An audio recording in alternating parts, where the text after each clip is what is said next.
저희 부모님 연배에 아는 지인분들 중에 미국으로 이민 가신 분들이 몇 분 계십니다. 그중 한 분은 1980년에 이민을 준비하면서 갖고 계시던 서초동 아파트를 매도하시고 모든 자산을 정리해 이민을 가셨고, 또 다른 한 분께서는 갖고 계시던 강남 아파트는 냅두고 나머지 자산들만 정리해서 이민을 가셨습니다. 아마 그분께서는 언젠가 다시 한국으로 돌아올지도 모른다는 미련이 남아서 그러셨던 것 같습니다. 그렇게 한국을 떠나셨던 두 분은 대부분의 이민 1세들이 그렇듯 미국에서 허드렛 일부터 시작해서 엄청 고생하며 터전을 잡고 아이들을 키우셨습니다. 그리고 40년이 흘렀습니다. 자, 그럼 이 두 분의 현재 생활은 어떨까요? 모두 예상하시겠지만 너무나도 극명하게 부의 격차가 갈려버렸습니다. 자세한 얘긴 파도 소리 듣고 설명드리겠습니다.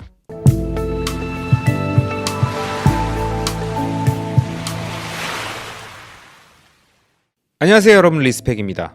앞에서 말씀드린 두 분이 이민을 가셨던 1980년에는 강남 음마아파트 30평대의 분양 가격이 2,100만원, 평당가 68만원이던 시절이었습니다. 당시 4인 가족 월평균 소득이 22만원 정도였으니까 물론 그때도 8년을 숨만 쉬고 모아야 했던 가격이었죠. 하지만 문제는 40년이 지난 지금은 그 아파트가 23억이라는 겁니다. 자, 이민 당시에 강남 아파트를 팔고 가셨던 지인께서는 아마 한국의 미래를 좋지 않게 보셨던 것 같습니다. 대부분의 이민자분들께서 자주 하시는 말씀이지만 한국이 이렇게 잘 살게 될 줄은 몰랐어 라는 말씀을 하셨거든요. 결국 투자적 관점에서 보면 그분은 한국이라는 자산에 대해서 매도를 한 거죠. 적어도 미국이란 자산보단 나쁘지 않겠는가 라는 판단? 뭐 그런 거였겠죠. 하지만 우리가 다 알고 있듯이 1980년대부터 지금까지 한국은 눈부신 성장을 해왔고, 그에 맞춰 부동산, 특히 모든 일자리와 학군과 교통이 집중된 강남 부동산은 폭발적으로 가격이 상승했습니다. 그래서 당시 부동산을 팔지 않고 이민을 가셨던 지인분께서는 현재까지 그 아파트에서 월세를 받고 계십니다. 자산가치 상승은 둘째치고 월 현금 흐름이 엄청납니다. 그래서 가끔씩 한국에 오셔서 몇 달씩 머물다 가셔도 경제적으로 걱정이 없다고 합니다. 하지만 부동산을 매도하셨던 지인은 현재 미국에 주택 한 채만 갖고 계시고 아직도 계속 일을 해야만 하셔서 10년에 한 번 정도 겨우 한국에 오실 수가 있습니다. 자 여러분, 전 이 이야기에서 부동산을 강조하려는 게 아닙니다. 자산의 중요성, 그리고 장기적 우상향 자산의 매도가 어떤 결과를 갖고 올 수 있는지를 강조하는 겁니다. 다른 예를 들어볼까요? 제가 좋아해서 자주 언급되는 월가의 레전드 피터 린치가 최고의 펀드 매니저로 활동하던 시절 가장 많이 하던 행동은 많이 오른 주식을 매도하고 앞으로 많이 오를 것 같은 새로운 주식으로 갈아타는 순환매였고, 그렇게 펀드를 운영하면서 13년간 2700%라는 놀라운 수익률을 기록했지만, 그가 펀드를 운영하면서 자괴감이 왔던 순간은 자신이 순환매라며 매도했던 시대를 선도했던 좋은 주식들의 누적 상승률이 자신의 트레이딩 수익률보다 높은 경우가 많았다는 걸 알게 된 순간이었다고 그의 책 월가의 영웅에 쓰여 있습니다. 월가 최고의 펀드 매니저가 진행하는 순환매보다 시대의 흐름을 이끌었던 장기적 우상향 주식들을 매도 없이 장기 투자했던 것이 오히려 더 좋은 투자였다는 거죠. 앞서 말씀드린 부동산과 주식 투자의 사례에서 제가 느낀 점은 좋은 자산은 함부로 파는 게 아니다라는 겁니다. 제가 아는 부동산 고수들께서는 늘 이렇게 말씀하십니다. 부동산은 엉덩이 가볍게 촐싹대는 게 아니야. 엉덩이 무겁게 깔고 진득하게 갖고 가는 거야. 피터 린치를 비롯한 많은 위대한 투자자들께서도 비슷한 말씀을 하시죠. 위대한 기업에 장기 투자하라. 이렇게 우리 주변의 지인 사례나 레전드 투자자들의 조언이 있고 그 얘기를 다 들어도 대부분의 사람들은 이런저런 이유들과 자신만의 기가 막힌 내피셜과 매크로 분석, 경기 예측까지 더해서 최고의 순환매를 시도합니다. 한국보다 미국이 잘 사니까 이제 한국 부동산은 필요 없지 않겠어? A 주식이 많이 올랐으니까 이제 B 주식 사고, B 주식이 많이 오르면 다음엔 C 주식 사면서 계속 익절해 나가는 게 최고 아니겠어? 하지만 결과가 말해주듯 이 세상은 자신의 생각처럼 움직이지 않습니다. 솔직히 맞추기 힘들어요. 그래서 시장 앞에서 겸손해야 합니다. 그렇게 저는 투자의 현인들의 말씀처럼 장기적 우상향 자산을 찾는 데 가장 많은 시간을 들여 공부하고 투자법을 익히며 서울부동산, 테슬라, 그리고 비트코인이라는 자산을 발견해 투자를 진행하고 있습니다. 이미 많은 사람들이 좋은 자산인 걸 알고 있는 서울부동산은 제 포폴에서 부의 베이스 캠프 역할을 구축해주고 있다면, 제가 폭발적인 자산 가치 상승을 기대하는 테슬라와 비트코인의 가격은 정말 앞으로도 계속 이 가격일까요? 40년 전 34평 강남 아파트를 2,100만 원에 매도했던 지인분께 여쭤봤습니다. 그 돈이 아니었으면 이미 못 가는 거였냐? 꼭 팔아야만 갈 수 있었던 거냐? 그랬더니 그분이 뭐라고 하셨을까요? 아니었답니다. 그냥 그 가격이 높다고 생각했대요. 한국 부동산은 더 이상 안 오를 줄 알았대요. 근데 그분만 그랬을까요? 아닙니다. 이민 가지도 않은 수많은 분들도 그땐 강남 부동산이 40년 후에 이렇게까지 오를지는 몰랐던 거예요. 그런 겁니다. 늘 팔 땐 잘했다고 생각하고 팔아요. 그리고 한참 시간이 지나고 나서 후회하는 거예요. 만약 비트코인이나 테슬라의 가치를 정확히 이해하신 분이라면 저는 웬만하면 그럴듯한 잔머리로 매도 타이밍 잡아서 전략 매도하는 행위는 극도로 멀리 하시기를 권합니다.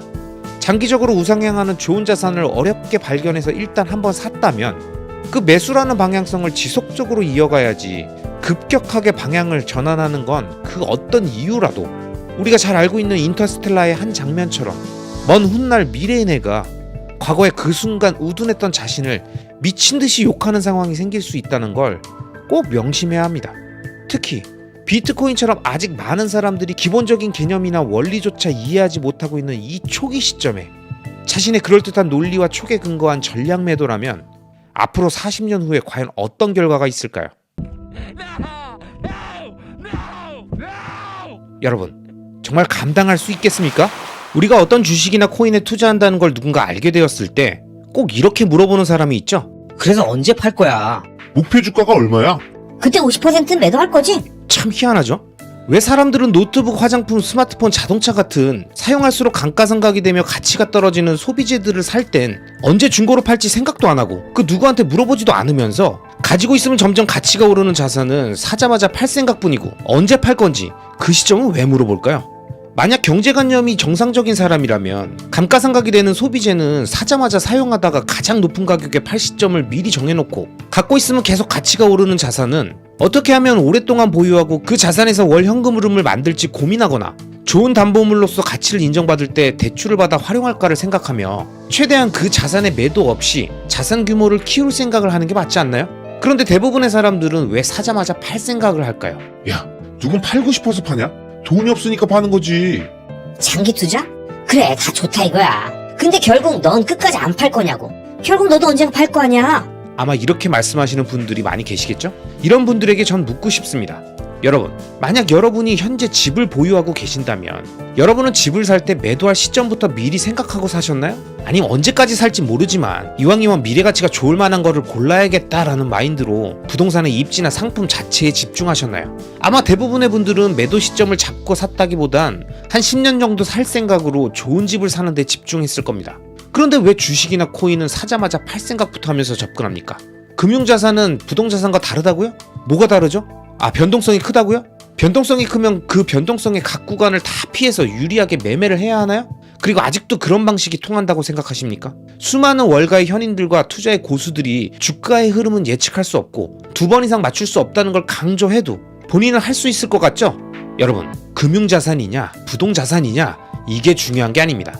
자산의 속성 이전에 어떤 마인드로 투자에 임하고 어떤 자세로 자산을 바라보았는가. 지금 제가 던지는 질문의 핵심은 이거예요. 어떤 자산이든 매매 타이밍을 보고 끊임없이 팔 생각을 하고 있다 보면 우리의 시간 선호는 급격히 높아집니다.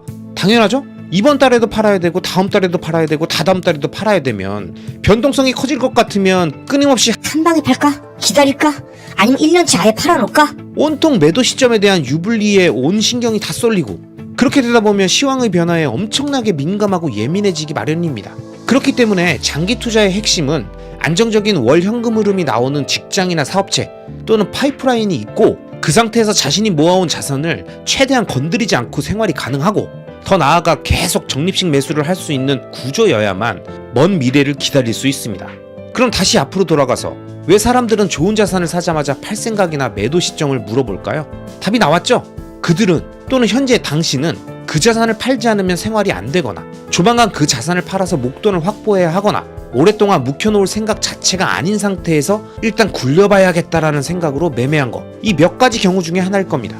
그리고 그 어떤 경우가 됐든 사자마자 팔 생각을 하고 있다면 또는 끊임없이 매도 타이밍을 볼 수밖에 없다면 종목을 찾고 투자의 기회를 찾기 이전에 자신이 은퇴한 이후에 또는 퇴사한 이후에 노동소득을 멈춘 이후에도 자신의 시간 선호를 낮게 유지해 줄 수 있는 안정적인 월 현금 흐름 확보를 위한 부동산 월세, 월 분기 배당주, 컨텐츠 수입 등의 파이프라인 구축 작업을 미리미리 계획을 갖고 진행하시면서 최대한 자산을 오랫동안 보유하며 불려나갈 환경을 만드는 데 더 집중하시기 바랍니다. 여러분, 인생은 물론이고 투자도 전략 시뮬레이션 게임입니다.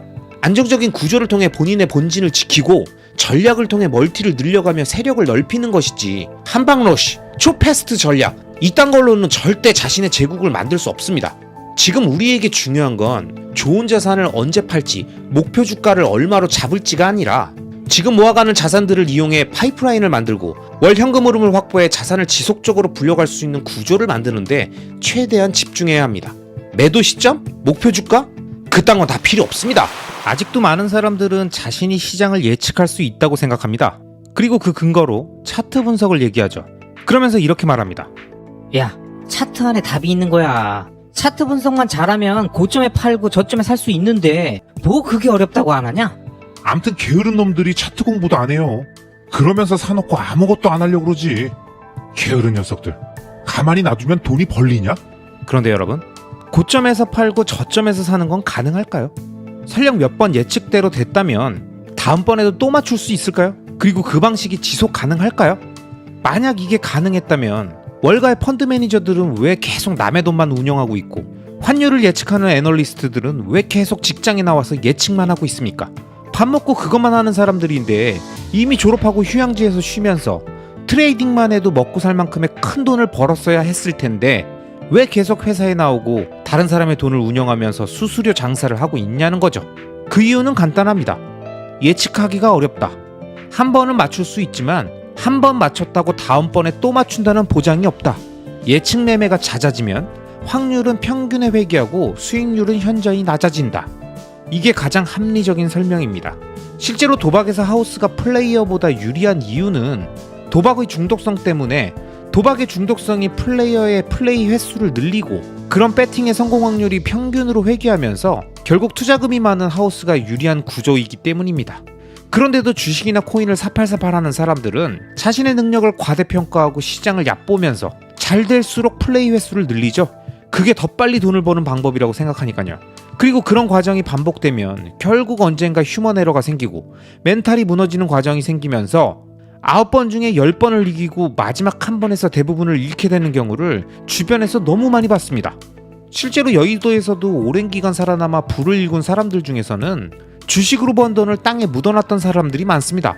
그렇지 않고 계속 주식으로 트레이딩만 집중하다가 결국 큰 손실을 내거나 무너진 사람들은 인플레이션을 해칭해줬던 자산이 없기 때문에 다시 바닥으로 내려가게 되는 거죠.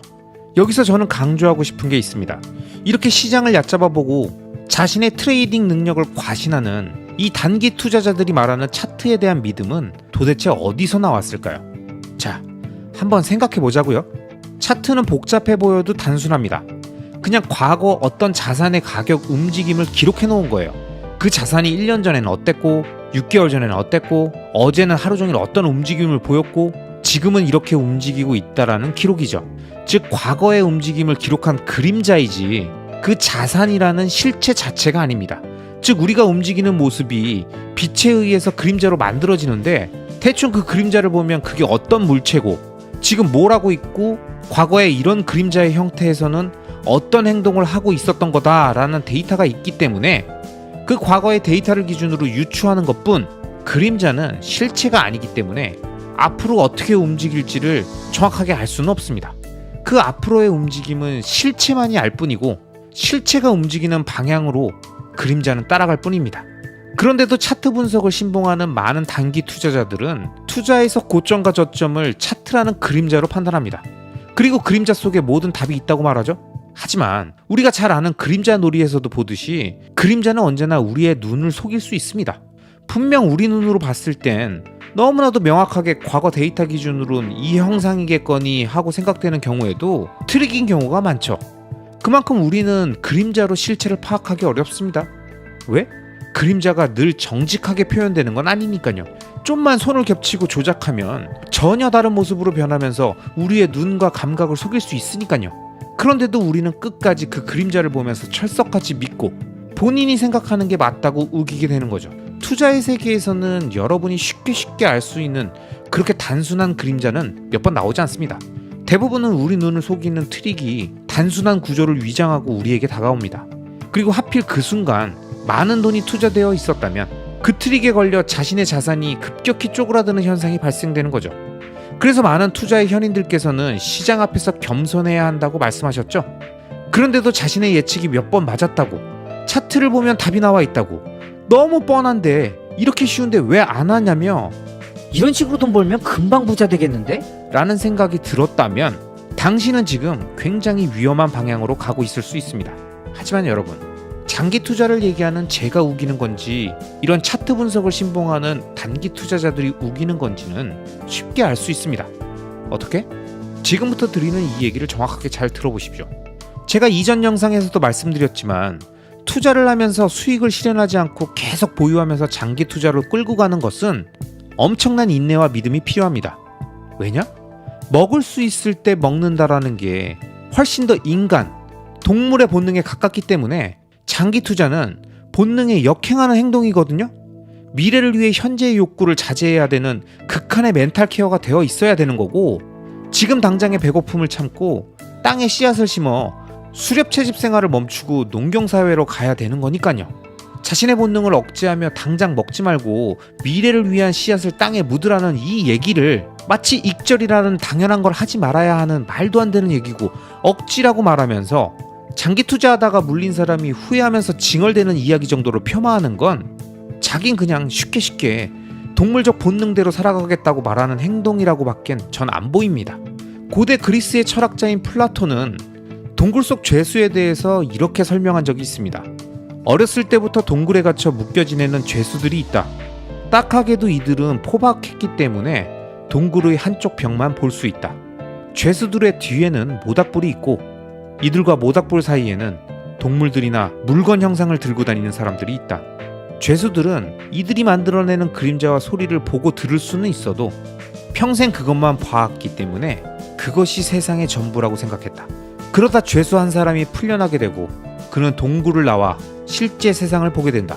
그는 지금껏 자신이 착각 속에 살아왔다는 걸 깨닫고 동굴에 있는 죄수들에게 이 사실을 알려주기 위해 돌아온다. 그러나 이 사실을 들은 다른 죄수들은 믿기 어려워하고 오히려 그를 해치려 한다. 자 여러분, 이 플라톤의 동굴 이야기에서 나오는 것처럼 실체가 아닌 그림자만 보면서 그게 전부이며 사실이라고 생각하고 본인의 상식과 본능에 역행하는 이야기에 격한 반응을 보이는 것은 어찌 보면 동굴의 한쪽 벽면만 바라보게 묶여서 누군가가 만들어내는 차트라는 그림자만 보면서 투자가 쉽다고 생각하는 것, 누군가가 자신의 이익을 위해 펌핑하기 위해서 만든 코인과 아무런 가치가 없는 주식을 띄우기 위해서 만들어내는 이야기와 궤변 같은 그 논리들을 들으면서 그게 맞다고 생각하는 것, 그리고 그것들이 자신을 부자로 만들어주는 가장 빠른 방법이라고 생각하는 것. 그렇기 때문에 그것들이 장기적 우상향 구조가 아니고 장기적 우하향 구조라고 아무리 얘기해도 원시인 마인드의 본능에서 벗어나서 시간 선호를 낮추고 먼 미래를 바라보며 리스크를 시간에 녹여 수익으로 치환해야 된다고 그렇게 말씀드려도 이러한 얘기들을 모두 부정하고 귀를 닫는 것이죠. 여러분, 이 세상에 쉽게 돈을 버는 방법은 없고 무엇이든 대중과 같은 방향으로 움직여서 성공할 수는 없습니다. 자신의 조급해진 마음을 빠르게 해결해 줄 수 있는 한방 역전이 아니라 수익을 차분하게 누적시키면서 복리의 마법을 믿고 장기적 우상향 구조와 시간의 힘으로 승부를 봐야 합니다.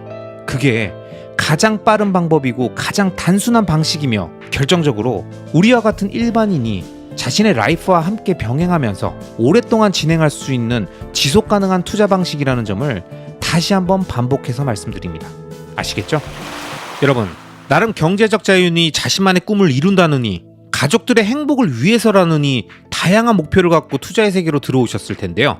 하루가 멀다 하고 요동치는 자산 가격과 공포 뉴스에 이제 좀 살만하다 싶다가 다시 불안하시죠? 유튜브에서 전문가란 사람들이 나와서 하는 얘기 듣다 보면 이러다가 다시 바닥으로 빠지면 이번엔 장기 침체 수렁으로 들어가서 한 몇 년 동안 못 나올 것 같다는 생각이 들면서 정신이 번쩍 들고 일단 던질까 싶으시죠?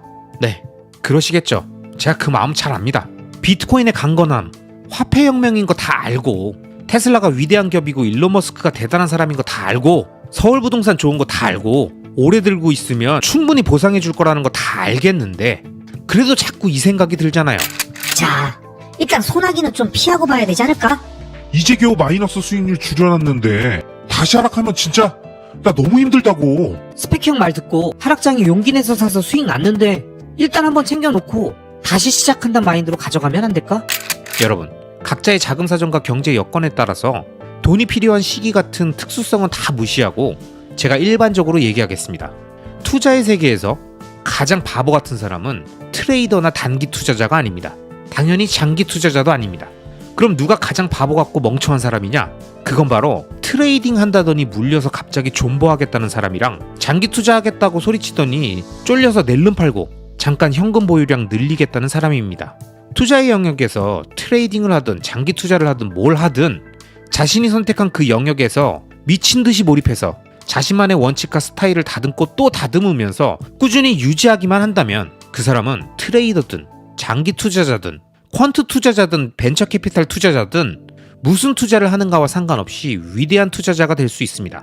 하지만 끊임없이 흔들리는 갈대 같은 마음으로 대세 상승장에서는 장기 투자하겠다고 했다가 대세 하락장 되니까 리스크 관리한다는 사람이나 횡보 구간에서 트레이딩으로 재미 보다가 갑자기 급락하는 구간에서 손절 못하고 물리니까 장기적 우상향 자산이라면서 장기 투자하겠다고 하는 사람은 트레이더도 아니고 장기 투자자도 아니고 그냥 아무것도 아닌 게 됩니다. 물론 그분들은 이렇게 말씀하시겠죠? 아니 왜 하나만 정해야 되는데? 이게 무슨 게임 캐릭터 고르는 것도 아니고 규칙이 있는 것도 아닌데 뭐 이렇게 빡빡하게 굴어? 트레이딩 할 땐 트레이딩 하고 장기 투자 할 만하면 장기 투자 하는 거야. 그게 뭐가 문제인데 왜 이렇게 유연하지 못해? 이런 얘기들을 쭉 나열하실 텐데요. 여러분, 제가 2008년부터 투자를 하면서 이런 얘기 하시는 분들을 얼마나 많이 봤을까요? 정말 뻥 안 치고 이런 얘기 안 하는 사람을 못 봤을 정도입니다. 여러분, 솔직히 주변에 이런 얘기 안 하는 사람 있나요? 물리니까 갑자기 장기로 끌고 가겠다고 하고 좀 수익 나니까 바로 리스크 관리한다면서 팔고 이쯤에선 쉬어갈 타이밍이니 뭐니 하면서 팔고 하방 뚫고 더 빠지면 아직 때가 아니라고 말 바꾸고 반대로 갑자기 급등하면 멘붕 와서 정신 못 차리면서 갑자기 그 자산 안 좋게 말하면서 고평가니 뭐니 안티로 돌아서는 분들을 정말 한 트럭 봤습니다. 여러분, 그러니까 트레이딩도 하고 장기 투자도 하는 게 하이브리드니 뭐니 하면서 그럴듯한 말로 자신의 꼬인 심리 상태와 포지션을 포장하려고 하지 말고 투자의 원칙과 전략을 지속적으로 유지하는 게 매우 매우 중요합니다. 우리가 말로는 뭘 못합니까? 투자할 때 최전방 공격수도 하고 수비수도 하고 야구할 때 강속구 투수도 하고 홈런 타자도 하고 다 잘하면 좋죠. 그런데 그게 현실적으로 가능하지 않습니다. 왜냐면 트레이딩과 장기 투자는 투자의 세계에서 존재하는 리스크를 없애는 방식이 전혀 다르거든요. 트레이더는 리스크를 타이밍에 담아 매매로 덜어냅니다. 반면 장기 투자자는 리스크를 시간에 녹여 수익으로 치환하죠. 이 두 문장의 차이가 같은 상황일 때도 전혀 다른 행동을 만들기 때문에 절대 한 사람이 두 가지 플레이를 동시에 하기 어렵다는 겁니다. 자, 잘 들어보세요. 우선 투자에서 말하는 리스크라는 것은 크게 두 가지로 구성되어 있습니다. 바로 불확실성 플러스 손실 가능성입니다. 다시 말씀드립니다. 리스크는 불확실성 플러스 손실 가능성이에요. 불확실성이라는 건 앞으로 어떻게 될지 모르는 것들, 금리, 경기 흐름, 국제 정세 등과 같은 대외 변수들이 요동칠 때 불확실성이 커지는 겁니다. 이 불확실성에 대해서 트레이더는 절대 안고 갈 생각이 없어요. 그러니까 이런 조짐이 보이면 바로 매매로 덜어내는 겁니다. 절대 크게 물리면 안 되거든요. 그럼 트레이딩을 못 하잖아요. 그래서 로스컷 하고 다시 매매의 기회를 칼처럼 가져가는 겁니다. 하지만 장기 투자자는 예측할 수 없는 불확실성보다는 자신이 투자한 자산 자체에 집중하기 때문에 대외 변수 때문에 장기 투자를 결심했던 자산을 매도하지 않습니다. 물론 자신의 개인적 판단에 따라서 주요 자산 간 리밸런싱은 할 수 있겠죠. 그리고 리스크의 두 번째 요소인 손실 가능성은 말 그대로 내가 산 자산이 떨어질 가능성인데요. 이것에 대해 트레이더들은 철저하게 가격으로 접근합니다. 쉽게 말해 내가 고점에서 매수했다면 하락할 때 많이 내릴 수 있고 저점에서 샀다면 이미 많이 빠진 상태일 테니까 손실 가능성이 낮을 수 있다고 판단하니까 얼마에 샀느냐를 엄청나게 중요하게 생각하는 거죠. 물론 이런 매수 가격의 중요성은 당연히 장기 투자자들도 중요하게 생각합니다. 그래서 매수 시점과 가격을 계속 분산하려고 하는 거죠. 하지만 매수 가격을 손실 가능성의 중요 요소로 보는 트레이더들과 달리 장기 투자자들은 매수 가격보단 매수한 자산이 장기적 우상향 구조를 갖고 있는가 아닌가를 훨씬 중요하다고 생각합니다. 예를 들어 엄청나게 하락한 어떤 자산이 있다면 트레이더들은 가격의 절대값이 싸지고 하락폭이 컸으니까 그 낮아진 손실 가능성에 따라 함께 낮아진 리스크를 이용해서 매매를 시도하는 거죠. 이건 트레이더라면 굉장히 매력적인 구간 아니겠습니까?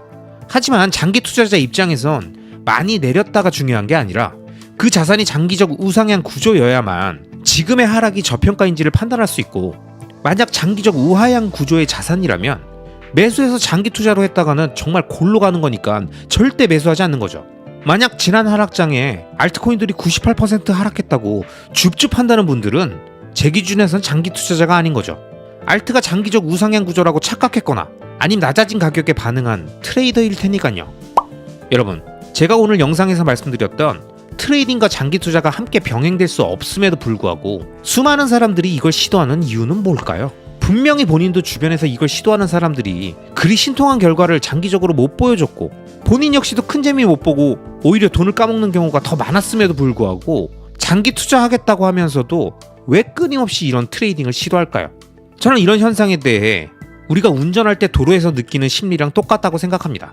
여러분, 혹시 운전하실 때, 특히 장거리 운전하실 때 내가 있는 차선만 늘 막히고 옆 차선은 쭉쭉 빠지는 느낌 들지 않으세요? 그런데 보통 우리가 이런 생각하고 있으면 주변에서 어르신들이 이런 얘기 하시잖아요. 야, 어차피 이리 가나 저리 가나 다 똑같아. 왔다 갔다 하지 말고 그냥 차분하게 가던 길 가면 돼. 그런데 분명히 머리로는 이해했는데 옆 차로를 보면 차들이 빨리 가고 있고 내 뒤에 있던 차가 차선 옮기더니 내 앞으로 갔단 말이죠. 이런 장면을 한두 번 보다 보면 결국 본인도 차선을 옮기게 된다는 거예요. 여러분, 근데 생각해 보셨습니까? 왜 늘 내가 가는 차로는 막히고 옆 차로는 싱싱 달리는지, 도로의 특수성이나 사고 발생 유무, 해당 차로의 공사 등 다양한 이유들 다 빼고 심리적으로만 보면 이렇게 느끼는 건 모두 우리들의 착각이라고 합니다. 여러분, 모두 기억을 잘 더듬어 보세요. 우리가 옆 차선에 있는 다른 차보다 앞으로 가면 점점 그 차가 내 시야에서 사라지죠? 사이드미러를 보지 않으면 내 눈앞에서 사라지잖아요. 그러니까 자신이 상대적으로 빨리 갔다라는 걸 인지할 수 있는 비교 대상 자체가 사라졌으니 무덤덤한 겁니다. 사라진 그 차에 대해서는 우린 관심이 없다는 거죠. 그런데 옆 차선에 있거나 내 뒤에 있던 다른 차가 차선을 옮기더니 나보다 앞으로 쭉 나간다면 어떻게 되겠습니까? 나보다 앞에 있는 그 차가 계속 내 시야에 들어오죠? 그러니까 상대적으로 자기 차선의 흐름이 느리다는 피해의식이 생긴다는 겁니다. 결국 자기 차선이 앞서 나가는 건 눈에 안 들어오고 옆 차선의 차들이 앞으로 나가는 것만 눈에 들어온다는 거죠. 자, 이런 현상은 투자에도 똑같습니다. 내가 장기 투자하겠다고 호들하고 있으면 옆 차선에서 나를 앞질러 가는 떡상 종목, 떡상 자산들이 계속 보이죠? 테슬라 장투 얘기하고 다짐했는데 에코프로 BM 떡상했다면서 마음이 씁쓸하고 계속 차트 보면서 손가락 만지작거리시는 분들 많으시죠? 그리고 나중에 보세요. 비트코인 위대하다고 해놓고 정작 상승장에 알트가 미친듯이 오르면 멘탈 흔들리면서 알트도 괜찮다는 사람들이 엄청나게 등장할 겁니다. 투자가 이런 겁니다. 뉴스에도 나오고 주변에서 계속 얘기하면 내가 듣고 싶지 않아도 계속 들리죠. 내 시야에 계속 들어와서 날 신경 쓰이게 만들고 그러다 보니 결국 차선을 바꾼다는 말입니다. 그런데 이런 현상은 결국 착시라는 거를 이해하셔야 합니다. 순간적으로, 단기적으로 빠르게 보이는 다른 자산들의 움직임, 많이 오르는 종목들만 계속 보면서 동공 흔들리면 정신없이 차선 바꾸면서 이 말만 반복하게 될 겁니다. 아, 진짜. 아니 왜 내 차선만 이렇게 막히는 거야? 그러니까 여러분, 우리가 장기 투자하겠다고 다짐했다면 내 눈에서 계속 자극을 주면서 리스크를 덜어낼 수 있을 것 같아 보이는 매매 유혹의 구간을, 그리고 옆에서 더 빨리 움직이는 것 같은 도로 위의 시선의 착각에서 벗어나야 합니다. 그리고 계속 끊임없이 강조해서 말씀드리지만 절대 장기적 우상향 구조의 자산을 함부로 매도하면 안 됩니다. 그 자산을 팔고 옆 차선으로 옮기는 순간 운 좋게 일시적으로 그 자산의 가격이 빠지면서 내 시야에서 사라질 수 있지만, 장기적 우상향 구조라면 결국 다시 내 사이드 미러에 나타나고 어느 순간 나를 앞질러 가면서 계속 내 앞에서 시야에 어른거리면서 평생 우리를 괴롭힐지 모른다는 겁니다. 그러니까 우린 현재의 차선을 잘 지키며 무리하지 않고 앞차랑 간격 유지하면서 차분하게 2030년 우리의 목적지까지 쭉 장거리 안전 운전만 하면 됩니다. 아시겠죠? 그럼 오늘도 끝까지 인내심을 갖고 봐주신 모든 분들을 리스펙합니다. 자, 이번 영상은 여기까지입니다. 앞으로 이어질 다음 영상들에서도 이번 영상보다 훨씬 더 좋은 내용으로 여러분들을 찾아뵙도록 하겠습니다. 마지막으로 제 채널이 마음에 들어 구독 버튼을 눌러주시면 앞으로 올라오는 좋은 영상들을 놓치지 않고 보실 수 있습니다. 그럼 오늘도 여러분만 믿겠습니다. 시청해주셔서 감사합니다.